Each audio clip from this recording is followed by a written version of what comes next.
La línea, la congresista Karina Beteta, vocera de Fuerza Popular. Congresista, muy buenos días. Muy buenos días, señor Lucar. Primero decirle, voy a dar mi opinión personal, no soy vocera de la bancada de Fuerza Popular. Valga la aclaración, pero le voy a resumir le voy a leer uno de los párrafos de la carta que Alan García le ha enviado al presidente de Uruguay justificando su pedido de asilo. Lo que él dice es que en esta situación, la que vive el Perú, con el Parlamento judicialmente coaccionado, una Corte Suprema en la que renunció el presidente y 5 vocales son investigados, un Consejo Nacional de la Magistratura inexistente, una Fiscalía de la Nación acosada y en lucha con fiscales inferiores, con intereses políticos coordinados con el gobierno según declaración del fiscal de la Nación, la justicia en el Perú vive una situación anómala y la situación jurídica de un dirigente político opositor está gravemente amenazada y dice que esto es porque no hay fiscales ni jueces naturales o imparciales. Conclusión, no se puede confiar en la justicia en el Perú y hay que asilarse. ¿Qué opina usted, congresista Beteta? Sí, si bien es cierto, en estos momentos estamos pasando una crisis realmente muy preocupante que a los demócratas nos tiene que llamar la atención y sobre todo al margen de nuestras diferencias ideológicas, políticas, que muchas veces pueden ser naturalmente válidas, pero lo que tenemos que cuidar es la democracia en el país. Asimismo, respecto a la decisión que haya tomado el exmandatario Alan García, yo la respeto. Posiblemente cada quien toma las decisiones que considera pertinente en hacer frente cuando te ves vulnerado a que no se estén respetando el debido. Hay otras personas que toman, como dice, el toro por las astas y enfrentan, así como lo ha hecho la señora Keiko Fujimori. Sin embargo, creo también aquí el gran problema es que se ha generado una inseguridad jurídica en nuestro país como consecuencia del actuar de algunos jueces y fiscales. También es importante decirlo que no todos los jueces y todos los fiscales puedan tener una misma ideología de persecución política. Lamentablemente, los jueces y fiscales que están en estos momentos bajo el cargo de esta investigación, en lo que respecta a la señora Keiko Fujimori y al señor García, no están respetando la Constitución y las leyes. Y eso es un peligro público que hace daño a la imagen del país. En eso tengo que coincidir con el señor Rafael Rey, que ha manifestado. Entonces creo, en ese rol que asumieron los jueces y fiscales, su ideología de izquierda, considerar como sus enemigos seguramente al fujimorismo y a los apristas, se han convertido en operadores políticos. Claro, pero congresista, con el mismo criterio, uno podría cuestionar el hecho de que Alan García haya sido excluido de la responsabilidad alguna en la comisión Lavajato, no porque lo que decía la investigación, sino por razones políticas, por la alianza que ustedes tienen con el partido aprista en el Parlamento. Bueno, sabemos que la percepción de los políticos puede ser válido, pero lo que no se puede aceptar es que los jueces y fiscales bien puedan llevar en ese sentido lo que piensan, lo que crean o lo que perciben. Los jueces y fiscales justamente tienen que actuar en función a evidencias y pruebas existentes para atribuirle una responsabilidad a los investigados o para que puedan absolver de esta investigación. Pero lo que se ha convertido en este momento, lamentablemente, es de que se han vuelto operadores políticos, los fiscales. Ay, caray, estamos perdiendo calidad de la comunicación con la congresista. Vamos a tratar de retomarla, porque la pregunta al final se resume a algo tan simple como esto. ¿Uno está de acuerdo o no está de acuerdo con el pedido de asilo político y le parece justo que lo esté haciendo Alan García? Además, ¿debería el Congreso de la República emitir un pronunciamiento sobre este tema o no? Es decir, ¿el Congreso de la República debería condenar la decisión de Alan García de pedir asilo político? ¿Ah? Porque si está bien que lo haga Alan García, bueno, agárrense, porque ahorita PPK se mete a la Embajada de Estados Unidos y bueno, de paso de que descubrimos que nunca había renunciado realmente a su nacionalidad norteamericana, pero ahorita nos viene la cadena de asilos, ¿no? De solicitudes de asilo. Hasta Toledo va a pedir asilo político, aunque ya empezó la extradición, pero en fin, total, si en Perú no hay garantías porque hay, ¿no es cierto?, la democracia más o menos que se acabó. Pero en fin, qué pena que perdimos la comunicación con la congresista y me quedó la pregunta en el aire. Pero ¿qué piensa Carlos Jaico de lo que está pasando? Es decir, estamos en la línea otra vez. Congresista, la pregunta me quedó igual en el aire. ¿Usted está de acuerdo o no está de acuerdo con el pedido de asilo de Alan García?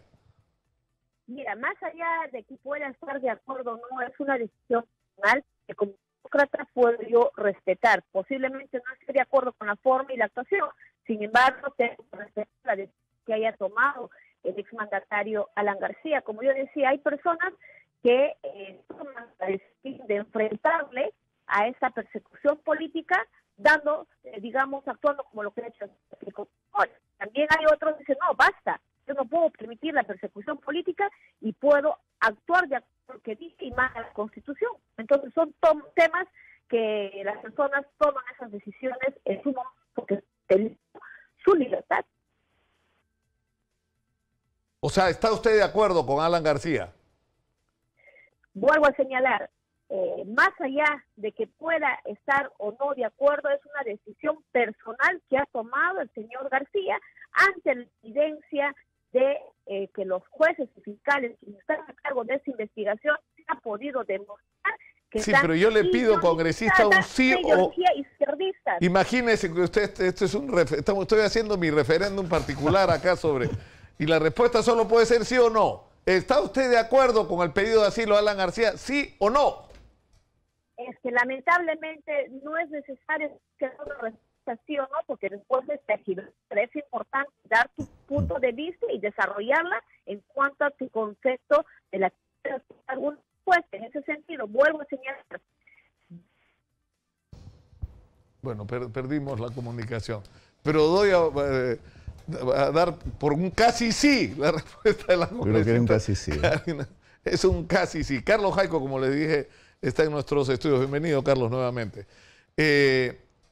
¿Cuál es tu juicio sobre esto? Así, tu primera impresión del tema del pedido de asilo de Alan García. Desde el punto de vista de la democracia me parece que es un retroceso. Desde el punto de vista de la justicia se podría decir que también. Porque lo que vemos ahora con este pedido de asilo político es prácticamente la crónica de una fuga anunciada. Ya se veía venir, ya se hablaba, por ejemplo, sobre un golpe de Estado, dieron incluso el día, la hora exacta. Y el domingo antepasado, a las 8 de la noche va a haber un golpe de Estado, según Alan García. Exactamente, y todo el mundo estaba pues esperando, ¿no? Incluso algunos ya bromeaban, diciendo, oye, apúrense que tengo que hacer otras cosas, ¿no? O sea, apúrense con el golpe que tengo que ir a una pichanga. Exacto, entonces... ¿Todo esto para qué? Para preparar precisamente el terreno para poder decir lo que se dice en la carta. El señor García está diciendo en la carta al presidente de Uruguay, en el que en el Perú no existen pues garantías para que se lleve adelante un debido proceso y que él evidentemente pues está inmerso en esto y no va a poder seguirlo de manera regular. Por lo tanto, la vía del asilo pues se explica. Yo creo que eso es precisamente darle la espalda a la justicia que estaba haciendo su trabajo normalmente. Miren, se había pedido únicamente para él una prohibición de salida del país, que él había aceptado de muy buena manera. Le dijo que era un orgullo permanecer 18 meses en el Perú y no era un castigo. Y que eso incluso le iba a ayudar a reconstruir el APRA y todas estas situaciones. Pero vemos que al final no era eso, pues. En la tarde se supo que el señor Cubas iba a ser ya colaborador eficaz y que iba a dar mayor información sobre la participación de Alan García en estos sobornos, pues a partir de ese momento ya él tomó la decisión de pedir este asilo político. Yo creo que es un retroceso porque, verá, el señor Kuczynski también tiene una prohibición de salida del país, sin embargo está acá enfrentando los procesos. La señora Susana Villarán de la misma manera. Y está acá enfrentando los procesos. La señora Keiko Fujimori está en detención preventiva. Todos están acá, pero ninguno de ellos, casualidad, está hablando de golpe de Estado. Ninguno de ellos está hablando de, incluso hasta de golpe de Estado blando, porque ya como no hubo el golpe de Estado que planificaban, pues luego estaban hablando de golpe de Estado blando, ¿no? Como para decir, el ahora problema ya es que no Alan es de esa García manera. sabe que una solicitud de asilo político le da una condición de refugiado, ¿no es cierto? Le da una protección diplomática. Exacto. O sea, él va a tener un pasaporte diplomático de Uruguay y va a poder moverse por el mundo con ese pasaporte uruguayo, ¿no? Sí, ¿no es cierto? Bueno, el tema del asilo, si es que se le otorga, evidentemente va a tener que luego el gobierno peruano darle un salvoconducto para poder ir. Para salir. Para salir a Uruguay. Yo esto lo veo un poco más difícil porque hay una prohibición de salida. El gobierno no se puede poner en jaque, ¿no? Hay una prohibición de salida para el señor Alan García y al mismo tiempo él va a estar otorgando un salvoconducto para que salga. Sea o no parte de la Convención de Caracas de 1954, que lo obliga, dicho sea de paso, obliga al país, pues, al Perú, a que le otorgue este salvoconducto. Sin embargo, creo yo que acá el Ejecutivo, pues, en una medida, por ejemplo, contra este tipo de situaciones de escape, digamos, de la justicia peruana, debe ser no otorgar el salvoconducto y también, pues, ejercer todo tipo de presiones a nivel internacional. Ahora, ha habido errores por parte del gobierno, digamos, que le podrían dar algún argumento a Alan García, aunque si uno lee la carta y el presidente de Uruguay acepta esto, porque es el presidente, ¿no es cierto?, el que otorga el asilo. La cuestión política es el presidente. Claro. O sea, el presidente de Uruguay estaría reconociendo que en el Perú no hay más democracia. Exacto. Por lo que dice acá y que la justicia está totalmente manipulada. Es decir, son decisiones muy graves. Es ¿no? una decisión bastante grave y, digamos, con consecuencias. Uruguay no puede pretender a nivel internacional que en el Perú no existe un Estado de Derecho. Si precisamente ya hemos salido de la década de Fujimori, tenemos 18 años de democracia, que mal que bien está funcionando, que mal que bien las instituciones se están acomodando, que estamos viendo temas de corrupción, los cuales se están destapando. Y todo esto, pues, verá a través de estos. Me dicen, Carlos, que hemos recuperado la comunicación para poder cerrar el círculo con la congresista Karina Beteta, congresista. Muy buenos días, la línea está un poco defectuosa. Lo que le quería preguntar es que en realidad lo que todo el mundo espera es un sí o un no en relación al tema de... O sea, uno o está de acuerdo o no está de acuerdo con el pedido de asilo de Alan García. Es bien difícil tomar una posición intermedia. Lo que pasa es de que, bueno, yo no estoy frente a una encuesta. Lo que a mí me gustaría es darle una respuesta y que la población entienda cuál es mi respuesta en el sentido. Yo vuelvo a señalar, he manifestado que más allá de que yo pueda decir que esté de acuerdo o en desacuerdo, lo que no quiero es politizar para que una declaración de los políticos no se contamine nuevamente como lo que se viene ocurriendo. Lamentablemente, si no hubiéramos tenido a un presidente, a un premier presionando al Congreso de la República para que tomen la decisión de sacar a un fiscal de la nación, creo eso no estaría ocurriendo. Hay que ser respetuoso de la independencia y autonomía de los poderes del Estado y evidentemente frente al riesgo de tu libertad, cada quien toma las decisiones que considera pertinentes. Ahora, ¿qué ocurre? Es decir, ¿es posible que en el Congreso de la República se someta a votación algún tipo de moción con respecto a esto? Porque el Congreso no puede levantar las manos ante una situación de esta naturaleza. O sea, Alan García está haciendo imputaciones que si uno acepta por ciertas, en el Perú no hay democracia, no hay sistema de justicia confiable, simplemente no hay un Estado de Derecho.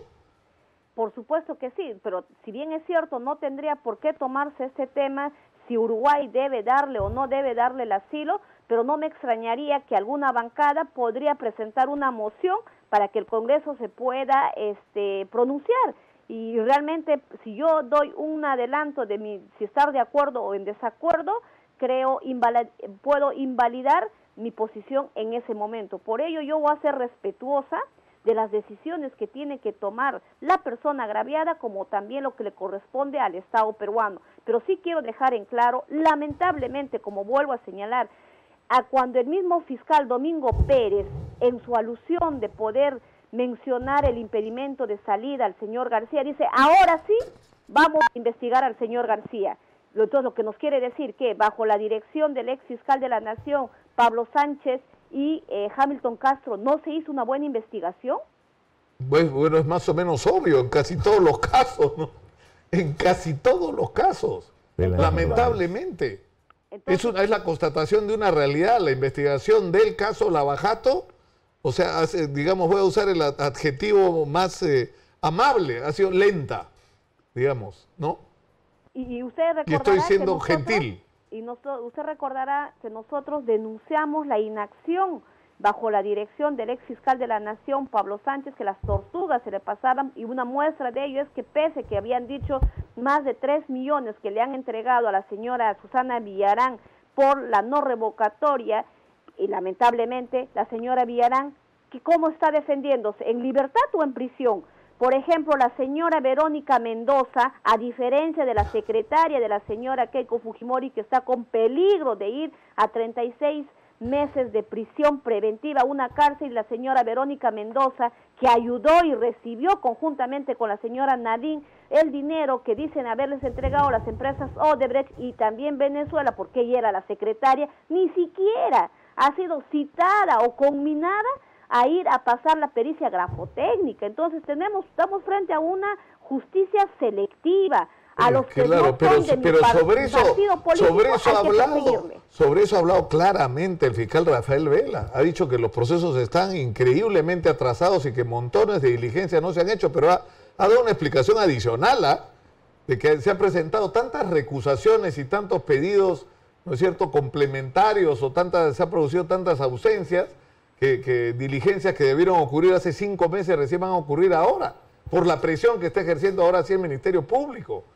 Pero, o sea, al final, a mí me sigue preocupando cómo va a quedar la Comisión Lavajato, como ha señalado Johnny Lescano, que ha dicho que esto demuestra que la Comisión Lavajato no sirvió para nada.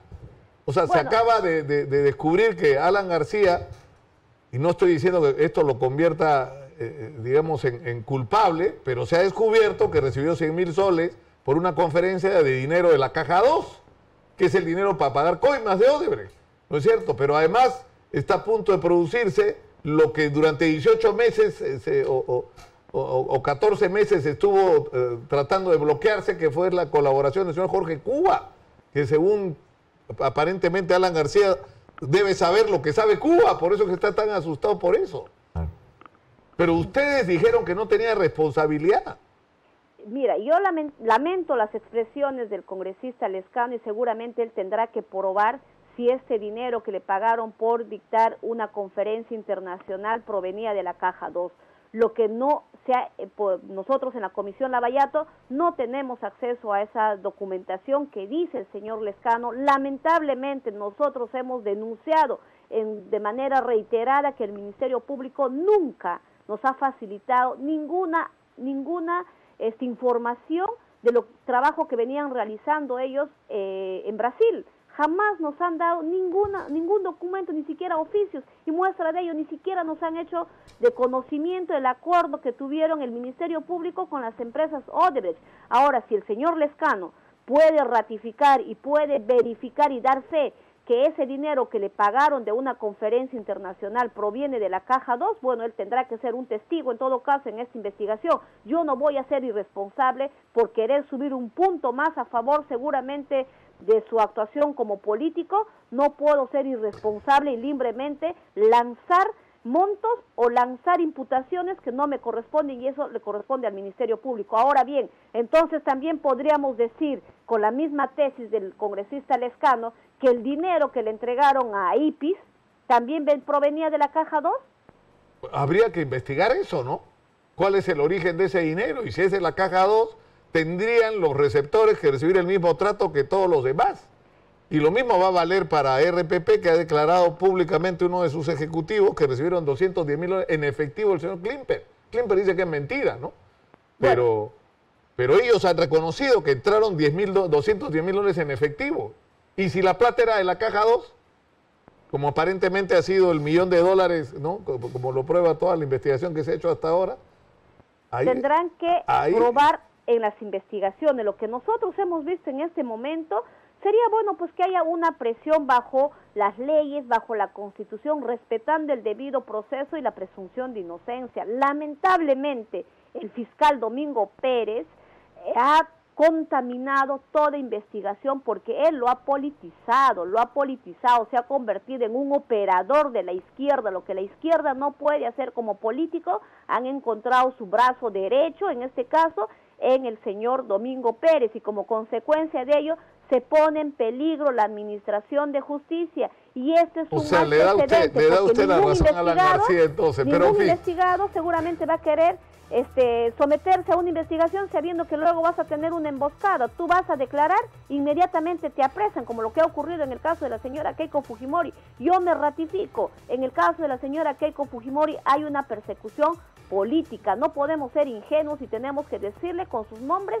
y letras como corresponde, y por ello lamento yo cuando la justicia se politiza. Escuchar a un presidente que pide la cabeza de un fiscal de la nación y el premier condiciona un diálogo a un partido político que también tendrían que pedir la cabeza de un fiscal. Por favor, no podamos ser ingenuos. Bueno, no podemos ser ingenuos ante esta evidencia de querer copar el Ministerio Público. Le agradezco mucho, congresista Betete, me queda clara su posición. Muy gentil por atendernos. Tenga usted muy buenos días. Muy buenos días, muchísimas gracias.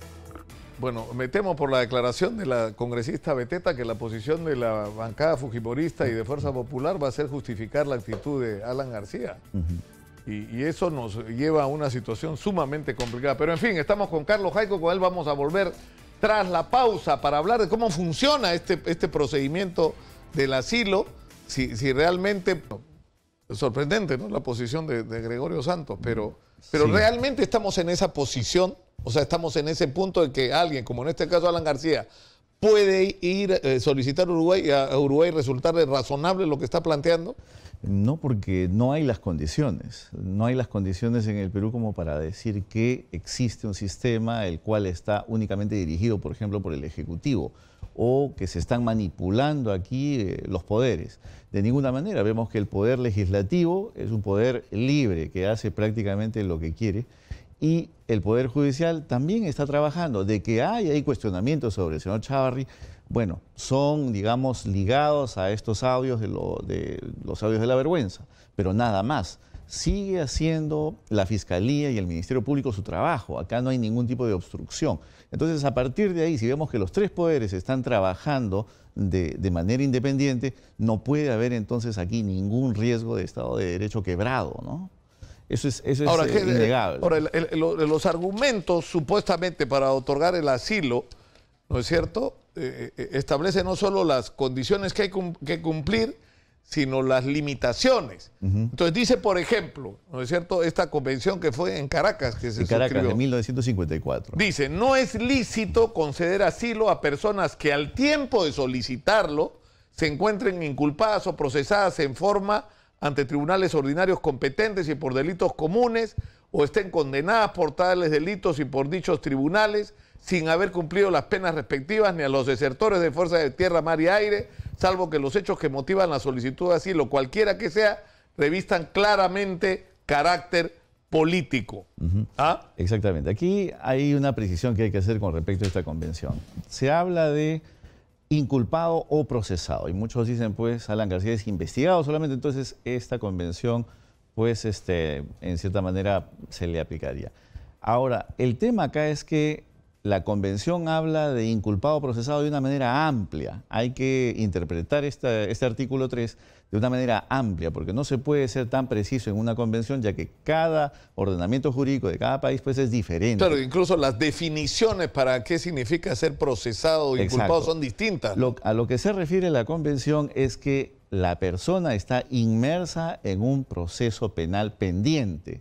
A eso se refiere. Dicho sea de paso, esto ya viene con la jurisprudencia de Víctor Raúl Aya de la Torre en la Corte Internacional de Justicia, ¿no? O sea, ya se hace que la persona pues tenga un proceso penal pendiente. Desde el momento en que no lo tiene y hay solamente acusaciones digamos, gratuitas o por el gobierno de turno que trate de criminalizar a una persona, pues eso sí justifica el asilo político. En este caso, o sea, no se justifica el asilo político, por lo tanto, se aplique el artículo 3 de la Convención.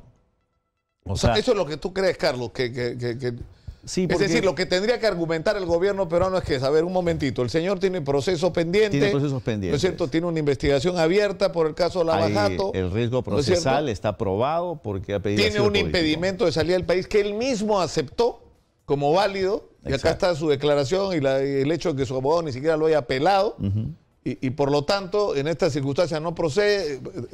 No procede. Ahora, eso le crea un perjuicio, porque el hecho de haber intentado asilarse es un peligro de fuga. Es un peligro de fuga. Y justifica la detención preventiva. Justifica inmediatamente el pedido de detención preventiva del fiscal José Domingo Pérez. O sea, lo único que ha hecho acá él es acelerar las cosas. Bueno, eso debería ser hoy José Domingo Pérez. Claro. O sea, si se ha metido en la embajada de Uruguay, es una señal de que intenta evadir la acción de la justicia y por lo tanto procede de inmediato. Exacto. ¿No es cierto? Y él está inmerso, Alan García está inmerso en un proceso penal pendiente. Sí, recordemos, Carlos, lo que dijo exactamente Alan García. A ver, por favor. A mí no es ningún castigo ni deshonor poder estar permanentemente en mi patria. No es ningún castigo estar 12 o 18 meses en el Perú. Ahora bien, quisiera decir que yo sé que todo esto responde a una escalada en la cual lo que se busca es crear autos de fe, hogueras, para distraer al Perú de lo fundamental que es su situación de empleo, su situación de anemia, su situación de precios y la falta de crecimiento nacional. Y sé que para eso se está ofreciendo de la manera más criminal beneficios a cualquier delincuente para que él, a cambio de esos beneficios, pueda incriminar sin ninguna prueba al señor García, sin ninguna prueba. Yo responderé a eso y aprovechando estos 18 meses estaré a disposición para presentar las contrapruebas. Todo el que dice... Bueno, eso fue el sábado. El sábado. Ya estaba coordinado que esa noche se metía a la vez. Él ya sabía sobre todo que... Es aparte de buen marquetero, porque yo llamaba la atención de que él inventó esta cosa de la pareja presidencial. O ahorita acaba de acuñar eso de Canaleñe, por el canal de Graña. Qué buena, ¿no? Sí. O sea, si vemos las cosas de acuerdo a la convención, esta no se le aplica a Alan García porque precisamente él está inmerso en un proceso penal pendiente por un delito común. Entonces, aquí yo creo que la Embajada de Uruguay y el gobierno uruguayo tomarían un gran riesgo de calificar pues al Perú como un país donde no existe el Estado de Derecho. Me parece que eso es un riesgo que no lo van a tomar y pues van a decidir simplemente digamos, a la justicia peruana. Decisiones que ni con Venezuela se han tomado, ¿no? Y las tomarían con nosotros. Exactamente, pero acá también Uruguay debe tomar en cuenta que estamos en una lucha contra la corrupción y ese es un pedido de todos los peruanos. Luchar contra la corrupción. Desde el momento en que Alan García entra y pide el asilo, es una manera de, pues, no luchar contra la corrupción. Uruguay no puede tampoco sustentar eso. Ahora, estaba un poco desencajado Alan García y esta frase que ha quedado grabada para la historia, ¿no? Que la pusimos en la primera plana del diario Exitosa también. A ver, por favor. Sale una declaración así descolgada, dice el señor Nostre, pero Barata me dijo que hiciera una anotación de 20 millones. Y entonces dicen, 20 millones menos los 8 que le dieron al viceministro, los otros 12 deben ser de Alan García. Demuéstrenlo pues, imbéciles, demuéstrenlo. De pronto sale una declaración así. ¿Qué cosa? No había manera de demostrarlo por qué se fugó. Esa es la gran pregunta. No, porque además, supuestamente los testigos a los que hace referencia en la declaración anterior son Jorge Cuba Luyo y se supone que algunos otros más. ¿Quiénes son ellos? Los que está acreditado fueron beneficiarios de las comisiones ilegales, pero que no han podido explicar el destino de los 24 millones, no son 20, son 24 millones de dólares. Y que estaban ahí esperando que en algún momento sean repartidos. Es un mecanismo que ha funcionado de una manera extraordinaria y por eso existe el caso Lavajato, el de la delación premiada, se llama acá la colaboración eficaz acá. Es decir, si asumes la responsabilidad por tu delito y colaboras con la justicia a favor de un beneficio. Y hay una reducción de pena o simplemente la exención. Pero en este caso, yo creo que él ya sabía lo que el señor Cuba iba a decir, ya tenía información yo digo por eso, solo Alan sabe lo que Cuba sabe. Exacto. Por eso le preocupa lo que Cuba pueda decir. Y esto precisamente iba también a dar pie a una detención preventiva, lo cual evidentemente él temía. Eso ha acelerado pues su pedido de asilo en la Embajada de Uruguay. Ahora, yo creo que las cuestiones acá, los países van a decidir, pues, o sea, Uruguay va a decidir y se va a tomar el tiempo de analizar todo este tipo de situaciones. Conviene al Estado peruano de ya hacerle llegar la información concreta sobre este procedimiento penal pendiente que tiene Alan García, para que así pues el gobierno de Uruguay pueda elegir. Claro, lo que tendría que ocurrir es, clara. hoy día mismo el fiscal José Domingo Pérez tendría que estar solicitando la detención preventiva contra Alan García por la evidencia que quiere evadir la justicia con el argumento que es perseguido político. ¿No es cierto? Esta prohibición. Ahora, lo segundo es que el gobierno peruano explique la situación al gobierno de Uruguay. El señor tiene un proceso pendiente, punto. Eso es todo lo que lo único que está haciendo es evadir a la justicia peruana. Eso es lo único que está pasando. Pese a toda esta nebulosa que se había creado con respecto a hacer pensar que en el Perú vivimos en un estado de no derecho, o sea, un estado prácticamente autoritario. Yo creo que esas tesis pues se han caído a través del tiempo y han sido más cuestiones de mofa que otra cosa, ¿no? Ahora, ¿qué pasa si el gobierno de Uruguay le da el asilo con el impedimento de salir del país? Bueno, o sea, tendría que permanecer asilado en la Embajada de Uruguay. Aquí se queda. Si no hay el salvoconducto, ojo que la convención exige al país, al Perú, que le entregue el salvoconducto, pero el Perú puede decidir de no entregárselo y a partir de ese momento, pues el señor Alan García debería quedarse aquí en la residencia, bueno, sin ningún límite de tiempo, ¿no? Hasta que, pues, se tome otra decisión. ¿Y esto podría provocar una ruptura de relaciones entre Perú y Uruguay? Yo creo que eso porque decir, es lo más normal. El señor Alan García es un perseguido político porque en el Perú no hay democracia, la justicia no es confiable, el presidente es un dictador encubierto. Exacto. O sea, estás descalificando como democrático a mi país o porque tengo que mantener relaciones contigo. Exacto, y aquí el gobierno debe tener una posición firme. Esa posición firme lo primero debe ser es, por ejemplo, llamar a su embajador, ¿no? en Uruguay, llamarlo al Perú. Luego de esto, pues, exigir que se decida a corto plazo, porque también Uruguay no puede pasarse pues hasta las calendas grecas tratando de decidir y dejando que esta situación pues se entrampe. Muy por el contrario, el gobierno peruano debe exigir que en un tiempo razonable se decida sobre el asilo político de Alan García. A partir de ahí, si no se decide favorablemente, creo que la ruptura de relaciones diplomáticas es lo que conviene. Claro, porque estoy dándole vueltas a este artículo 3º. Es una manera de presionar. No, donde dice que la única manera para una persona en la condición de Alan García, que es una persona que tiene pendiente un proceso ante los tribunales ordinarios por delitos comunes, es un delito común. Es que se acredite expresamente que lo que le está ocurriendo es por razones políticas, y eso no lo puede acreditar. Eso no lo puede acreditar de ninguna manera. No lo puede acreditar, se le está acusando de cosas muy puntuales. Ha habido obras de Odebrecht, ha habido sobrevaloraciones, hay funcionarios de su gobierno que están presos por eso, hay un proceso en marcha de investigación. Y ahora eso de persecución me parece también exagerado, porque las 40 y tantas veces que ha estado de seguro con el fiscal no obedecen a este caso, Se le está investigando ahora porque hay nueva información. My Web Day, esos emails que han salido, vienen a dar nuevas luces sobre este caso, vienen a destapar una verdad que no se conocía. Es a partir de ahí que se le está investigando ahora. No es verdad que, pues, porque se le está investigando anteriormente ya no se tenga que investigar ahora. Muy por el contrario, ahora sí es en que se le debe investigar y mucho más. Carlos Jaico, especialista en política internacional, en derecho internacional, ha estado y en lavado de activos, ¿no? Lleva 9 años en eso, como nos contaba el otro día. Yo te he dicho que es candidato para nuestra exitosa. Muchas gracias. Y